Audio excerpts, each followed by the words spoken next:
warahmatullahi wabarakatuh. Nama saya Kurata Ayuni Nisa dari kelas 2018A. Di sini saya akan menjelaskan tentang rancangan permainan yang sudah saya buat untuk anak usia dini. Jadi judul permainan saya di sini adalah Chinese Whisper atau bisik berantai. Jadi untuk Chinese Whisper atau bisik berantai ini secara umum adalah sebuah permainan yang melibatkan 7-10 orang dalam satu kelompok, dan di sini bisa melibatkan satu kelompok atau lebih, dan minimal itu satu kelompok yang terdiri dari 7-10 orang. Akan ada satu orang pertama yang diminta untuk mengambil sebuah kertas berisikan kalimat. Nah, kalimat itu akan dibisikkan ke orang kedua, orang ketiga, dan seterusnya sampai orang terakhir. Ketika sampai di orang terakhir, orang itu akan disuruh untuk menyebutkan secara lantang dan kalimatnya akan dibandingkan oleh kalimat dari orang yang pertama. Jika kalimatnya benar, maka kelompok tersebut dinyatakan menang. Nah, itu adalah gambaran secara umum dari Chinese Whisper atau bisik berantai. Dan permainan ini akan saya lakukan dengan kategori usia 5-6 tahun atau usia 0 besar atau TKB.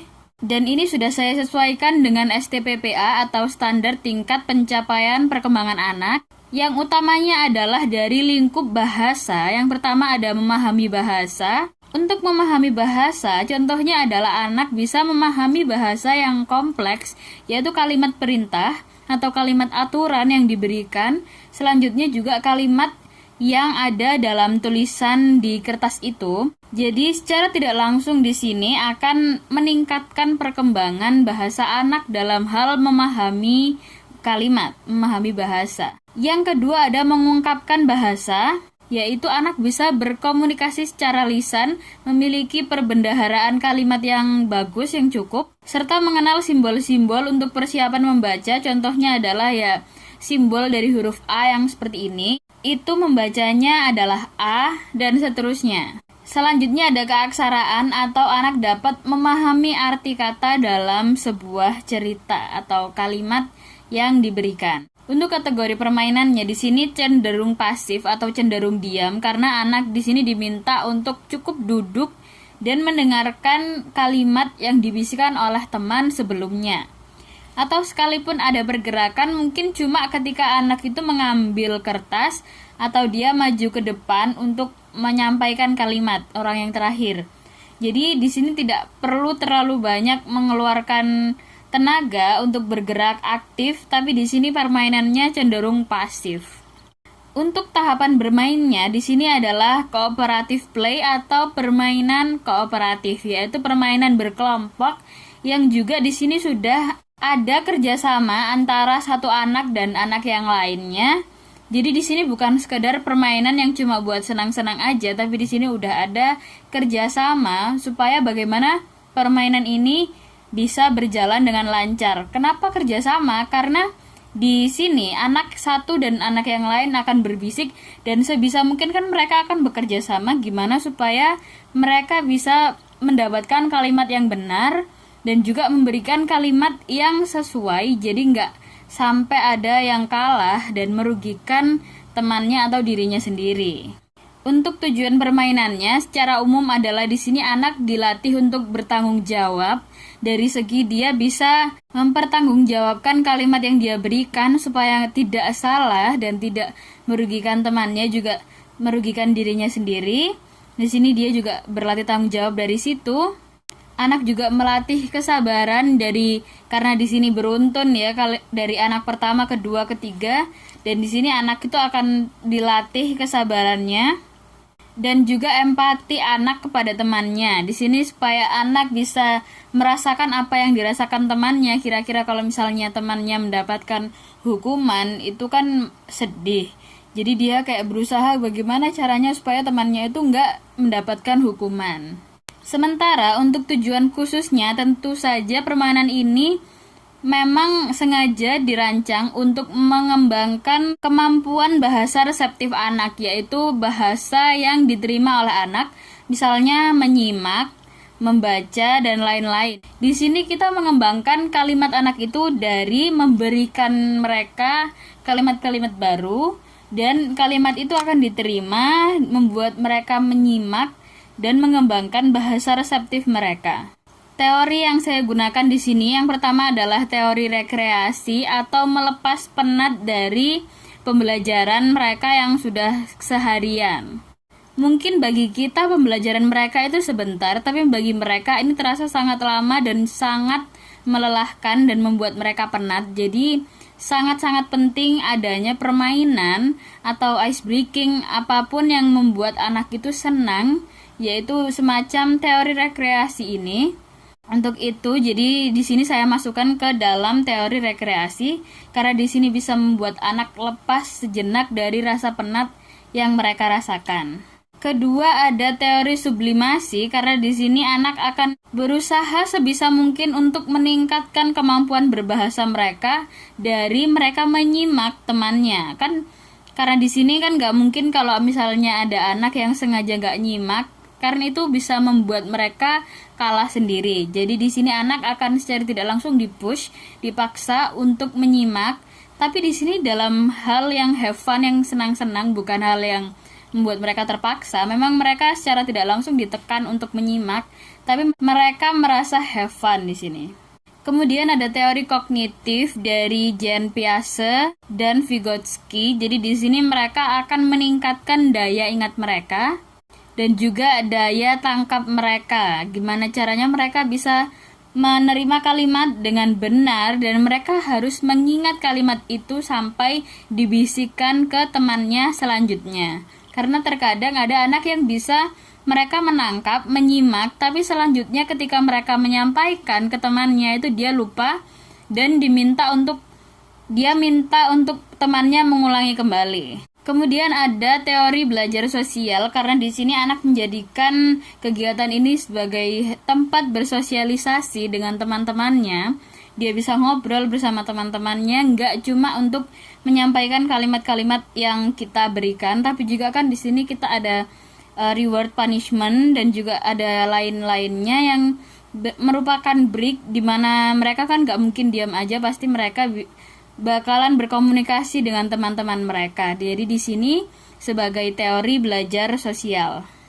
Untuk alat yang saya gunakan sendiri ini nggak terlalu banyak, saya cuma butuh satu alat, yaitu bola kecil yang akan saya lemparkan secara acak ke mereka supaya mereka bisa mendapatkan giliran, dan di sini juga sekaligus melatih kesabaran dan juga mereka pasti merasa senang karena di sini mereka akan mungkin agak was-was, agak takut kalau misalnya mereka mendapatkan bola itu, tapi mereka merasa senang dan cukup melegakan ketika temannya yang mendapatkannya. Langkah-langkah permainan yang saya rancang ini sedikit berbeda daripada Chinese Whisper atau bisik berantai pada umumnya. Jadi di sini saya akan meminta anak-anak untuk duduk melingkar, kemudian saya akan melemparkan bola secara acak memutar, kemudian di tangan saya atau di saku saya sudah saya siapkan banyak sekali kertas berisikan kalimat yang akan saya berikan ke mereka. Nah, saat orang pertama yang terkena bola, dia akan menerima secari kertas yang kemudian harus mereka baca kalimat yang ada di dalamnya itu. Setelah mereka membaca kalimat yang ada di dalamnya dan memahami apa isinya, orang itu harus membisikkan ke orang kedua, orang ketiga, dan seterusnya sampai orang terakhir. Ketika sampai di orang terakhir, anak ini tidak langsung teriak, tapi saya akan minta untuk berdiri di samping saya untuk menyebutkan kalimatnya, sehingga teman-temannya itu bisa melihat semua apa yang anak ini terima. Ketika anak ini menyebutkan, saya akan minta temannya yang sebelum-sebelumnya untuk menyebutkan satu persatu sampai ke orang pertama. Jika semuanya sama, maka saya akan memberikan semuanya reward berupa bintang 1 buah. Tapi kalau anak yang terakhir ini salah menyebutkan kalimatnya, saya akan meminta satu persatu untuk menyebutkan sama seperti jika benar. Tapi di sini bedanya, saya akan mencari di mana titik kesalahannya. Misalnya titik kesalahannya ada di orang keempat, maka orang keempat ini yang akan mendapatkan punishment karena tidak bisa menyimak dengan baik. Dan ini juga bisa berlaku ke orang pertama, karena orang pertama nggak selalu bisa membaca dengan baik. Untuk punishmentnya di sini saya tidak akan memberikan bintang. Jadi karena semuanya yang benar itu saya berikan bintang, tapi yang salah saya tidak akan memberikan bintang. Jadi di sini punishmentnya berupa siapa yang mendapatkan bintang paling sedikit harus menghafalkan surat An-Nas di depan kelas satu persatu, jadi sendirian, tidak bergerumbul bersama teman-temannya. Nah, itu adalah rancangan permainan yang saya buat. Untuk aturannya, yang pertama, anak harus duduk dengan pola U, kemudian di ujungnya yang longgar itu saya akan berdiri di sana, jadi akan terkesan melingkar. Selanjutnya, anak yang belum gilirannya dilarang untuk mendekat, menguping. Misalnya ada orang pertama membisikkan kalimat ke orang kedua, orang ketiga tidak boleh menguping dengan cara mendekat. Untuk yang ketiga, anak tidak boleh berbohong. Misalnya waktu ditanya satu persatu, sebelumnya anak akan bertanya ke orang sebelum mereka. Misalnya ketika ditanya satu persatu, anak ketiga akan bertanya ke anak kedua supaya kalimatnya itu bisa dicocokkan dengan benar. Ini nggak boleh karena itu termasuk berbohong. Selanjutnya anak hanya boleh bertanya satu kali. Jadi setelah dibisikkan, seandainya anak itu lupa, maka hanya boleh bertanya satu kali. Nggak boleh lebih dari satu kali. Di sini saya mencocokkan dari jurnal internasionalnya Raden Intan yang mereka membahas tentang Chinese Whisper. Ini saya akses pada tanggal 9 Maret 2020 jam 6:45. Apa yang membedakan dari permainan saya dengan permainan yang ada di jurnalnya Raden Intan ini? Jadi yang dibahas oleh Raden Intan di jurnalnya ini adalah Chinese Whisper atau bisik berantai secara umum seperti yang sebelumnya sudah saya jelaskan. Jadi di sini tidak ada fokus ke menyimak dan ditanya satu persatu, tapi langsung dibandingkan antara orang pertama dan orang terakhir. Kemudian di jurnalnya Raden Intan ini diminta satu ketua kelompok yang akan diberikan kalimat-kalimat. Jadi di sini tidak bisa diacak ya. Jadi cuma fokus ke ketua kelompoknya yang harus membaca kalimat dan membisikkan kalimat. Sedangkan yang saya lakukan ini adalah mengacak. Jadi di sini semua anak bisa kebagian membaca, nggak melulu mendengarkan, tapi harus ada yang membaca. Setidaknya satu orang satu kali membaca. Nah, untuk jurnalnya Raden Intan ini sendiri kan anak pertama langsung dibandingkan dengan anak terakhir, sedangkan saya nggak dibandingkan anak pertama dan terakhir, tapi saya bandingkan satu persatu. Saya tanya satu persatu setiap anak, jawabannya apakah sama atau tidak. Sekian video rancangan permainan dari saya. Semoga video ini cukup jelas dan bisa memberikan informasi baru kepada semuanya yang melihat video ini. Terima kasih dan wassalamualaikum warahmatullahi wabarakatuh.